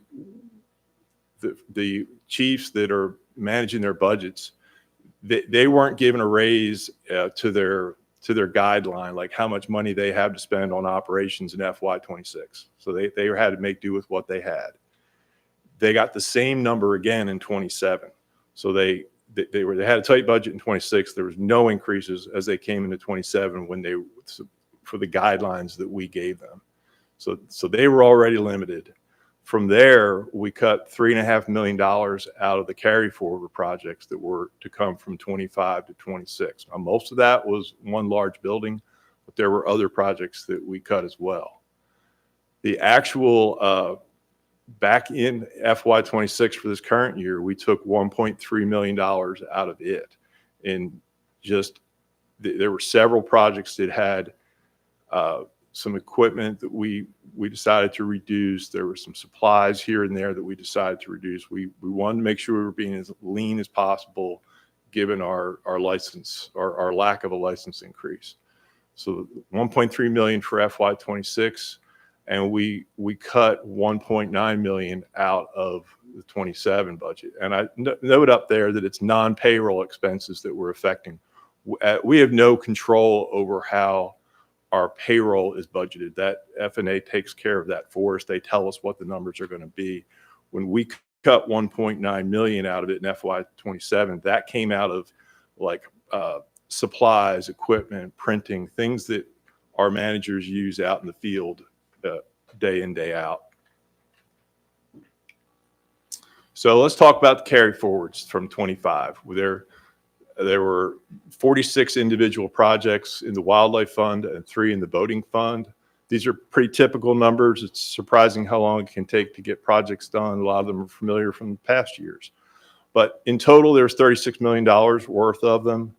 The good news is that with this expense that is being carried to FY26, there's also revenue. So the projects in total will generate $13 million of federal reimbursement to pay for them. There's $5 million worth of federal or wetland reimbursement in there. And then there's state appropriation that's associated with these projects, namely the 10 million we got for Bill Dance Signature Lakes and the recent 5 million that we got from the governor for capital projects such as Herb Parsons. So that on net, all those wildlife projects will not reduce our reserve. We'll actually put a little money in the reserve if all the projects are completed, and of course we will get the money back as reimbursement. The boating fund, we identified 1.2 million of projects that need to get done in 26 that were budgeted for 25, and there is some federal reimbursement for those projects. In your book the Blaze Pink book that we have, your budget book, you'll see all those projects are listed. Just a few examples for the crowd here. The Bill Dance Signature Lake projects are good examples of carry forward work that needs to get done in FY26. You see that all of that we have slated will be reimbursed through the state general fund. We already have those dollars in the bank, so to speak, but that's basically flow through money to us. We're in mid-construction on the Buffalo Ridge Shooting Complex. It's a $5 million project. We'll get a 90% reimbursement through the hunting or through Pippin Robertson Hunter Education Program money. And there's also, we have identified that project to use our $5 million of capital money from last year on it. We have ongoing TEMA response and recovery projects. A few months ago, we asked for $2 million to start working through those projects. They will all be reimbursed. We have about 1.4 million to go in those projects. Our Nashville office parking lot up the hill here, the parking lot, the potholes, the stairwell, all that is needing replacing. We hope to get that done in FY26, starting soon. That will be reimbursed through the wetland fund. And through one of the invasive carp projects in here, just as an example of a grant that we have an open account with the Fish and Wildlife Service basically for this project. If we spend $505,000, we will be reimbursed that. So on and on it goes. There's 50 of these, but they're all projects that we will have funding to reimburse them. And they're our most important projects in a lot of ways because they bring revenue with them and they're big projects that we want to get done. So I'm only talking about FY26 just for your awareness. I don't need an approval on this per se. We have already a current active FY26 budget. We're in that year. And the top graph here shows the total where we're at for 26. When you add that middle table there of operating costs, that would represent all those carry forward items, those totals. It brings our new total for FY26 to 152 million for the boating fund, 19 million for wildlife fund, 19 for the boating fund, and a total of 171. This is very typical to have a large amount of projects be carried from one year to the next. It's also a little frustrating when you go to compare this year to next year, because you got to weed all that out. And I've done that in the very last slide to try to walk through that. So with that, here, let's find us with FY27. We prepared a budget with staff. Again, this shows that you summarized our employee benefits are for an agency total is 86 million. All the other categories, our operating costs are about 48 million for a total of 135 million and change. And I've listed all the expected funding sources that will pay for this. Notice the numbers on top and bottom in bold balance out. This is where we believe we will get the funding to pay all these projects. When you look at it in more simpler terms, our license purchases, 48% is from license and boating registration. Federal grants are still coming in strong at 33% of our income in a year. The wetland fund is going to be a bigger part of our income for our projects. We're going to be able to take a little more for law enforcement each year. And there's always that current service state appropriations. We get a little bit of state appropriation every year, $300-some thousand, plus current services, which are, that's like interest that we would get on our accounts, maybe some smaller checks from other projects that we have. But we have identified where the money will come from to pay for that FY27 budget. And like I said, if I were in your shoes, I'd be wanting to know, well, how did this budget compare to last year and the year before? And you really can't do that with what I've given you here, even if I've given you the last 5 years of these books, because you have to know which carry forwards to take out. So I've stripped this down so that you can compare the last few fiscal years as if they were at the same point in time, expansion wise. So if you were to compare, I've got FY27 in front of you at 135 million. In the same situation of budget process, FY26 was budgeted at 136. And you go back to FY25, it was 141, and so on. The point of this slide is to say that we are not growing our budget in the last few years. We're actually shrinking it. And that's hard to do when you consider that we are also increasing salaries as required by statute, and because we want to retain our staff that are valued. So we are really tightening our belts, and I hope this presentation of the data, you see that. And that is all I have to share with you. You've got a lot more detail on this booklet. I'd be happy to answer any questions that anyone has about it.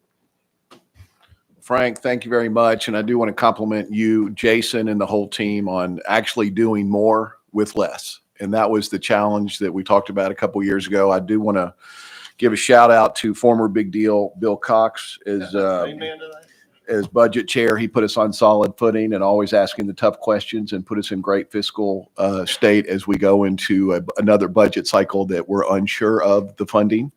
And we know that's really tough. So with that, I'll ask any committee members if they've got any questions for Frank. Rhonda. More of a comment for the commission to take note of, and a reminder. I sat in on one afternoon of staff meetings. Frank says, "Oh yeah, I remember that." Ken was nice enough to lead me through the trenches on how everything. I think how Jason phrased it was how the sausage was made, and it's true how the cuts were made, and to listen to the chiefs sit in there and say, "I need this equipment, but we can't afford it. I need this, but," and the life expectancy of some of the equipment and the projects, and not even just expansions, just general maintenance.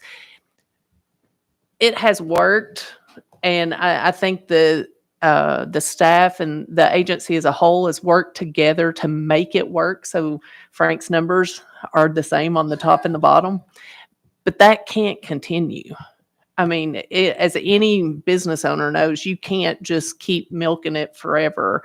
Eventually, dozers are going to go down, and equipment's going to fail, and things are going to have to be improved. So, with that, again, I just want to say thanks to the entire agency for making this work, and then challenge all of us to and the staff as well to figure out how to make it continue without delving into the reserves and hurting us in the future, taking the money away from our grandkids, as in the famous words of Bill Cox. Bill, I don't know. We just keep referring back to you. I mean, are you on payroll now? Is this what's happening? Just a groupie. Well, we're happy you're here. Thank you, Commissioner. Stan? Well, for those of you commissioners that weren't around and when we had the great run up of COVID and everybody's buying license and everybody was getting out, and all of a sudden we had to come to the reality that that would not continue and had to address the possibilities. So with the beginning of that process, then we thought, well, we could do this, we could do that. And all of a sudden, you know, we began to realize that maybe we ought to take a closer look. And then with the governor's compensation increase that we had to realistically face, then I would commend the staff, Ken, and everybody's projection. I have done so in the past of the revenue for Frank and his diligence and everything that he has done to evaluate how and where, as Commissioner Moody has stated. I too have been a part of listening to that process and had my hand slapped on occasion and said, you know, we can't do that. You know, you might like to, but we just can't. There's two things, Frank, I would like for you for our new commissioners to address briefly. And that is the Harms Mill takedown and how that's coming. And so if you don't mind doing that, and maybe briefly talk about the difficulties that we've encountered as far as addressing the building at Buffalo Ridge and how that was going to come about. So just briefly speak to that if you would. I'll start the project at Buffalo Ridge. That's been ongoing for at least 5 years now. It's a state-of-the-art shooting complex. The shooting sport coordinator this morning, he said it's looking really sharp out there. It's going. But that project came about because while federal funding is actually decreasing, the excise tax collections, we were able to set aside a grant while we had extra hunter education funds to add to shooting sports in Tennessee. And that project was identified. That's a great site for it. When we build a project like that, I think the last estimate on that is in the $6 million range. It should stay under that. It is reimbursed at 90%, 9-to-1 match. So it's a really good deal for us. We're wanting to put something like that on the ground because you heard earlier that shooting sports, you know, is a really big growth area, and a lot of our Pittman Robertson money comes from the sale of ammunition. So that project is underway. It's an example of a project that takes a while to get done, unfortunately, but it is. They got foundation poured. They got a lot of the shooting houses are done. I'm told. So it's moving right along. I'm not gonna give a deadline for when it's going to be done, but that is going well. The Harms Mill project is the removal of a dam on the Elk River, which will reconnect aquatic life connectivity throughout that river to the benefit of a lot of species. It'll be of course, safer to navigate once that dam is gone. I know that a part of I don't have the specific details. We have partners with the Nature Conservancy on that project. There's a team of people in Tennessee who represent a lot of agencies that look for priority areas where we really need to take a few of the dams out, and they cobble the money together through federal money, through partners to secure the land, to do the planning, and to remove a dam like that. So that'll be a big win for aquatic resources in Tennessee when that's done. Thank you. And I just wanted everyone, public as well, to understand the eclectic mix that this agency engages in to help manage wildlife and contribute to the development of our youth and student boards, as well as continued emphasis on our wildlife fisheries, in particular on projects like the Elk River. So, and I would give a shout out to Jay and his diligence and everything that he's doing there as well. Thank you. Anybody else on the budget committee before we go to full committee? Anybody from the full committee? How about it? Frank, pardon my ignorance, but I'm a rookie here. So correct me if I'm wrong, there's a pretty sizable chunk of money in the wildlife fund, right? There's about 6 months worth of operating costs in there. It's about $74 million. Right. To Rhonda's point, when it comes now that my understanding is that fund now is freed up to pay select fixed overhead and operational costs. You may be considering the wetland fund. The wetland fund. The wetland fund is the one that's more opened up. Right. Wetland. I said wildlife. I thought you said wildlife. Yeah, I did. So, and because of that, that's for FY26. The way we had, if you'd have looked at where we thought we would be with FY26 2 years ago, we probably would have been taking money from our reserve because it was looking like we would need to. Well, because of that change, we won't be. We'll be able to cover everything we've got budgeted. We're gonna reduce the amount in the wetland fund as a process in a pretty aggressive way to the tune of $14+ million. Right. So we'll get, after that initial move in the first year, in FY27, we'll probably be more conservative, moving forward $6 million. Correct. So where I'm going with this is in my introductory meeting, what really jumped off the page at me is how handcuffed we are with how that money gets invested. It's super duper conservative.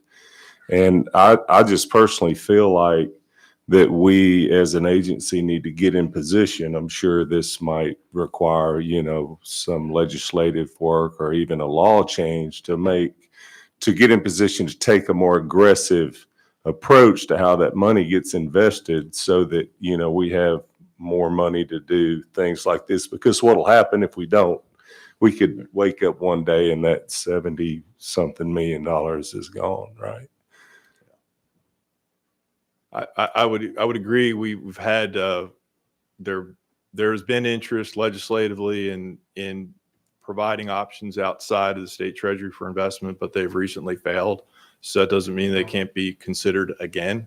But our current investments are in the state pooled investment account, which is the rates are kind of like a good CD rate. It's probably like 4.3 right now % Yeah. And then we have another portion of our balance in the wildlife and wetland or wildlife and boating funds are in bond funds. And they in the last 8 years or so, they haven't performed well at all. Recent months, they've done better. But, to your point, to be able to do some different things would be good, because we see that reserve as not only insurance. If we have a hiccup in federal funding, which we nearly did this past spring, we still have to put a program on the ground for the whole year. If we have any other disruption, if things suddenly cost more, we have to have an emergency fund to get by. So that 6 months of emergency fund is important for that reason alone. But it is also a source of revenue. If we can make money on it while it's our emergency fund, then that takes pressure off licensed buyers. Absolutely. Well, there are very safe, much more aggressive returns out there. And I don't know what we need to do to get in position to do that, but I would strongly recommend we get on that. Thanks, Commissioner Johnson. Any other questions? Yes, sir. Commissioner Box. When you say bond funds, what do you mean? The state treasury offers, I don't think they have any other options besides bonds, but we are in 50% U.S. Treasury and 50% municipal, and they readjust that with some period as they mature. So they're trying to keep that split balance of our investment over time. As bonds mature, they look to buy in to balance it out each way. But it shows up as, I don't ever see a list of all the individual bonds we have. It's just one number that represents maybe all the bonds in the wildlife fund and all the bonds in the boating fund. And they're actually all in the same fund. That's how it's set up. It's just, yeah. And then it's, like I said, we do have positive returns since inception. I think the highest number there might be 10% for one of the funds. But again, that's over several years. So it's not like it earned 10% last year. So you might be used to seeing your bank statements, year to date, 10%. Oh, that felt good. But this is year to date from 8 years ago. That's not good. So I would agree, if we could do more with it, we could and should. And Frank, right now we're under constraints of what the state allows us to do, and that's in code. Yeah, well, we have other options. One other option is if the commission would choose to be less vested in bonds, we could put in a request to have our earnings not reinvested. Right now, but years ago, someone checked the box to say reinvest in earnings. If the commission doesn't want to continue doing that, that's a consideration for the commission to make. Of course, there's opportunity costs with that. Bonds could get real, turn around and be great for the next 10 years. I'm not here to suggest either way. And if we did that, what would our options be to reinvest that money? The only option would be to sit it in SPIF, which is at 4%, which probably can only go down. And those are the options. Yes. And otherwise, we'd have to change legislation, to Commissioner Johnson's point. Got it. Any other questions from the full committee? Counsel, do I need a motion to refer this to the full? I'm looking for a motion to refer the budget as is. Frank? So moved. Second? Second. All those in favor? Opposed? Chairman, we're referring the budget to the full committee tomorrow. Thank you, Commissioner Saltzman, and thanks for your committee's work on this and the staff. It's quite a project. So thank you. Thanks, everybody. This completes our agenda. We're now going to open it up to any public comments. If you have a comment, please come up to the microphone. Do we have any public comments? Yes, sir. And if you would just state your name, we know your name, but for the record, but we love you. We love you. My name 3 minutes, and where you live.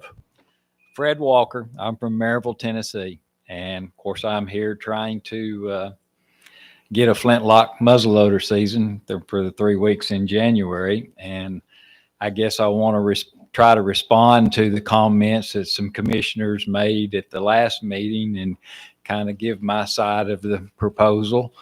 I guess I want to start with Commissioner Davenport's comments. I think he said, that my Hunter Orange request is a state law, that it is not up to this commission.